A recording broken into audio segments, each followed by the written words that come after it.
এই জন্য আখিরাত শুধুই মুমিনের জন্য, পরকাল শুধুই ঈমানদারের জন্য। এই জন্য আল্লাহ তাআলার তৌফিক ছাড়া বান্দা আমল করতে পারে না, নামাজ পড়তে পারে না, সেজদা দিতে পারে না। কত ছেলে দেখেন না, চোখের সামনে এক ওয়াক্ত নামাজ পড়ে না, জানেও না সে মানুষের বাচ্চা নাকি জানোয়ার, এটাও জানে, হাইওয়ান কিনা না মানুষ বলতে পারে। কে পাঠাইলো, কেন পাঠাইলো, কে সৃষ্টি করলো, কেন সৃষ্টি করলো, কি জন্য আসলো, কিচ্ছু জানে, কিছুই জানে না। লক্ষ্য উদ্দেশ্যহীন, গন্তব্যহীন এক পাগল, মাতাল, ছাগল, যা মন চায় তাই করে, যা মন চায়। এটা জিন্দিগি আর কি। এ তো লক্ষ্য উদ্দেশ্যহীন জীবন, জন্তু জানোয়ারের জীবন। মুসলমান তো তাকে বলে যার সুনির্দিষ্ট গন্তব্য জানা আছে। ইমানদারের গন্তব্য জানা আছে যে আমার গন্তব্য কোথায়, আমার এটা হায়াত, এরপরে আমার মৃত্যু, কবর, এরপরে আমার হাসরের মাঠ, এরপরে আমার মিজান, হিসাব, এরপরে আমার ফুলসেরাত, এরপরে আমার জান্নাত। আমার টার্গেট জানা আছে, আমার গন্তব্য জানা আছে। আমি থামবো সেদিন, জান্নাতে যাব যেদিন। আমার টেনশন দূর হবে সেদিন, আমি জান্নাতে ঢুকবো যেদিন। ওয়াকালুল হামদুলিল্লাহিল্লাযী আযহাবা আন্নাল হাযান। কোরআনুল কারীমের মধ্যে আছে, আল্লাহ তাআলা বলেন, জান্নাতি বান্দা জান্নাতে ঢুকে বলবে, আল্লাহ আপনার প্রশংসা করছি, আজকেই আমার চিন্তা পেরেশানি জীবনের তরে শেষ হলো।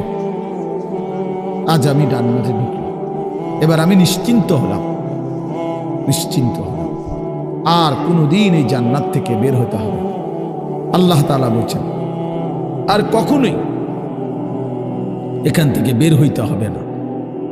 খালিদিনা ফিহা আবাদা, চিরস্থায়ী। চলেন বাপ, এই জন্য বললাম নিজেদের ছেলে, নিজেদের মেয়ে, নিজেরাও ইনসাফের সাথে ভাইবেন যে আপনি আখিরাত চিনেন কিনা।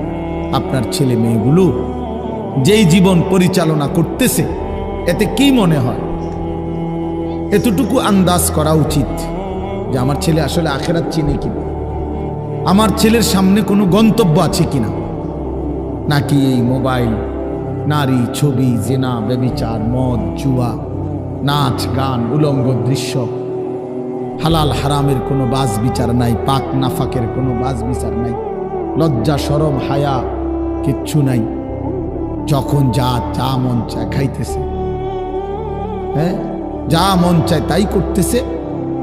তো এই খামখেয়ালি জীবন, যখন যা মন চায় তাই, হালাল হারাম, জায়েজ না জায়েজের জীবন, যার পার্থক্য নাই, আল্লাহ তাআলা কোরআনে বলছে তার উদাহরণ হলো ফামাসালুহু কামাসালিল কালব, কুত্তার মতো।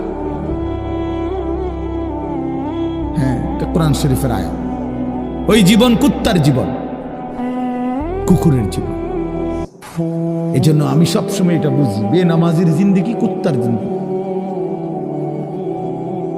এই ফজরের নামাজ না পড়ে যে জানোয়ারগুলো ঘুমায় থাকে, এগুলা কুকুরের জিন্দেগি।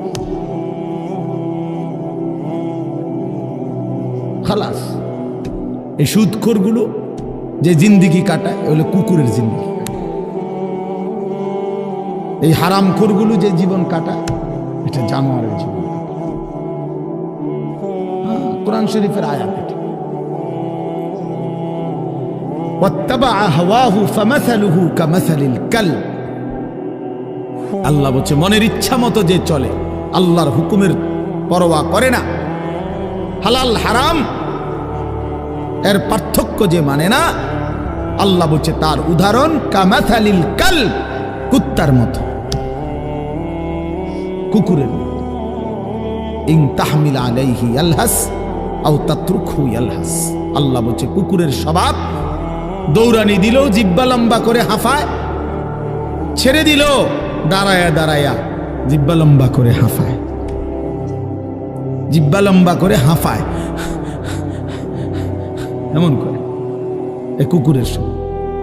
পেলেও অতৃপ্ত, না পেলেও অতৃপ্ত, থাকলেও অশান্তি, না থাকলেও অশান্তি। কারণ হারাম করছে, নাফরমান যে, আল্লাহর অবাধ্য যে, পাক নাফাক, হালাল হারাম, যার কাছে সুদ আর ব্যবসা একই রকম মনে হয়, সে কি মানুষ নাকি? যার কাছে আপন বউ পরের মহিলা সমান মনে হয়, নিজের বউও দেখে, মানুষের বেডিও দেখে, তো তার কাছে কি কোনো হালাল হারামের পার্থক্য আছে কি? তো সে জানোয়ার না তো জানোয়ার কি? সে জানোয়ার না তো জানোয়ারটা কে? তাই বলে, ইনসাফের কথা বলে, নাহলে বিচারে কোন কি কয়? এই জন্য এটা সবসময় মনে রাখবেন, জওয়ান হন আর বুড়া হন, আমি হই আর আপনি হন, হালাল হারামের পার্থক্য যার মধ্যে নাই, কুকুরের মধ্যে কোনো হালাল হারামের পার্থক্য নাই, কুকুরের মধ্যে পাক নাফাকের কিছু নেই, কারণ যেহেতু সে জানোয়ার।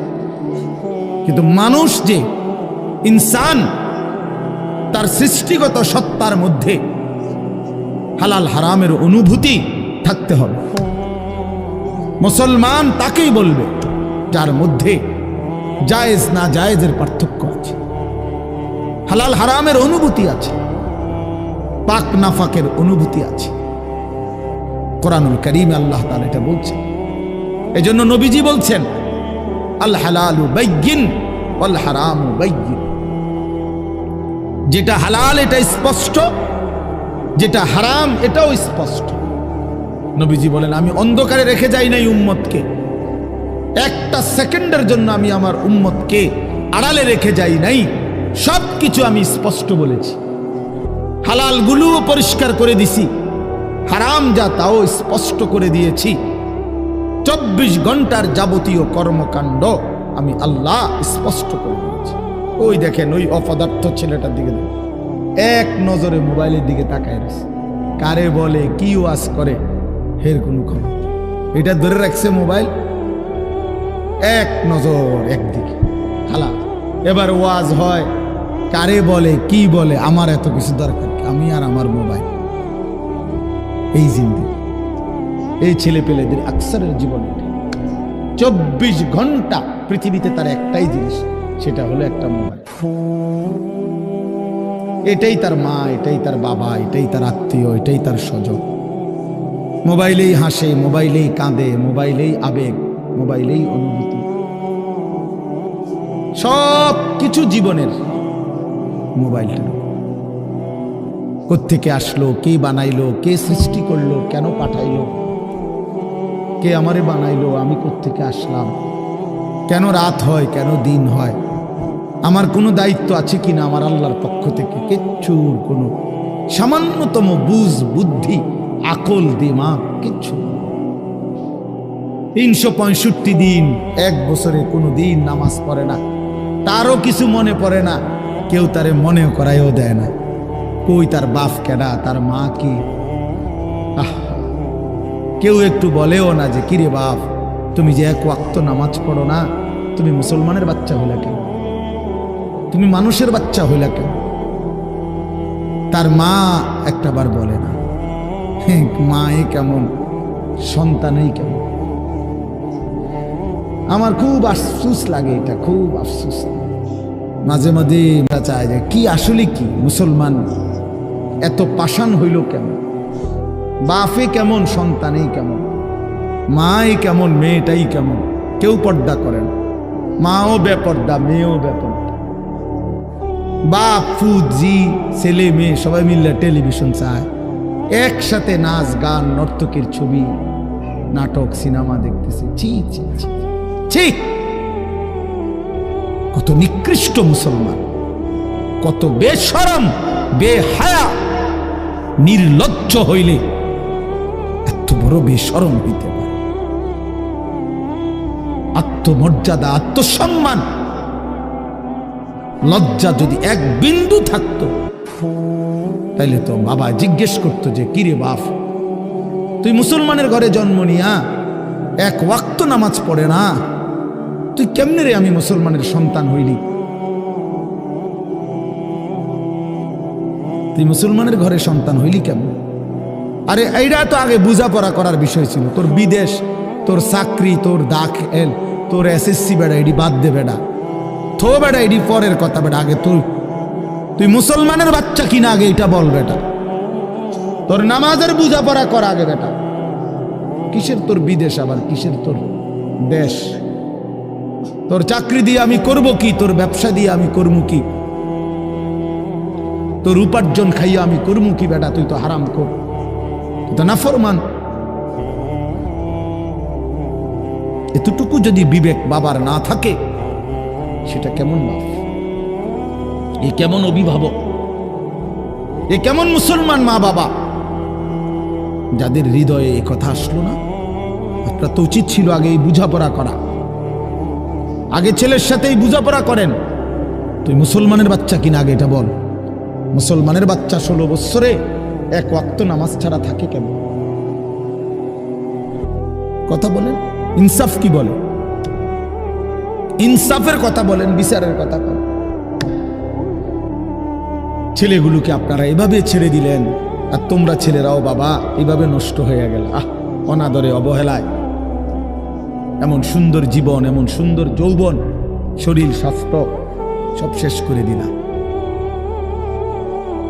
একবারও মনে পড়লো না তোমারও তো শেষ আছে বাপ।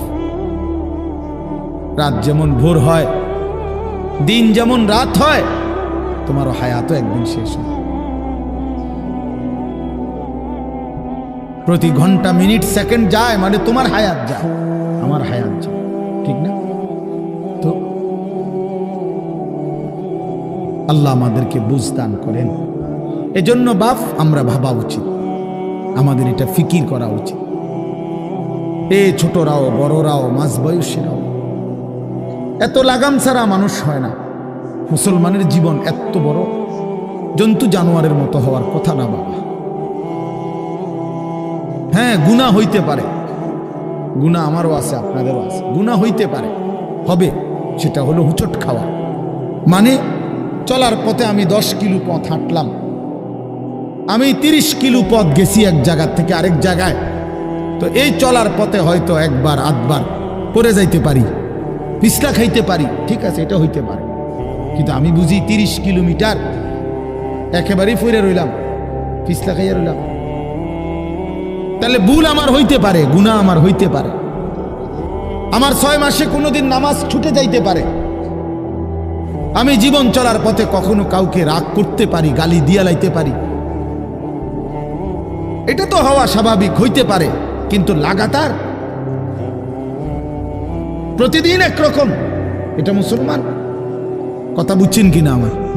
আপনি বুঝি এখানে প্রত্যেকদিন মিশা কথা কইবেন, আপনি বুঝি প্রতিদিন সুদ খাইবেন, আপনি বুঝি প্রত্যেক দিন ওজনে কম দিবেন, এটা বুঝি মুসলমান? আপনি বুঝি একদিনও নামাজ পড়তেন না, আপনি বুঝি 365 দিনে কোনোদিন ফজরের নামাজ পড়তেন না, এটা মুসলমান? তো এটা তো হুচট খাওয়া না, এটা তো গাদ্দারি, এটা তো ইচ্ছা করে ঠান্ডা মাথায় ধীরে সুস্থে ভেবে চিনতে আল্লাহর সাথে গাদ্দারি করতেছে, আল্লাহরে বুড়া আঙ্গুল দেখাইতেছে যে দেখো কইলা কেন সেজদা দিতাম না, চাই কিতা করতাম। আল্লাহ বলবে অসুবিধা নাই বান্দা, বাতে না খাও, আর তো বেশি কিছু না, দুগা খানাই তো খাও আর ঘুম যাও, খানা তো কুত্তাও খায়। তবে মনে রাখো কবরে আইসো, একটা লাথি দেওয়া মু ফেরেশতারে দিয়া, একটা লাথি, এক লাথিতে বুঝবা আমার নাফরমানির শাস্তি কি।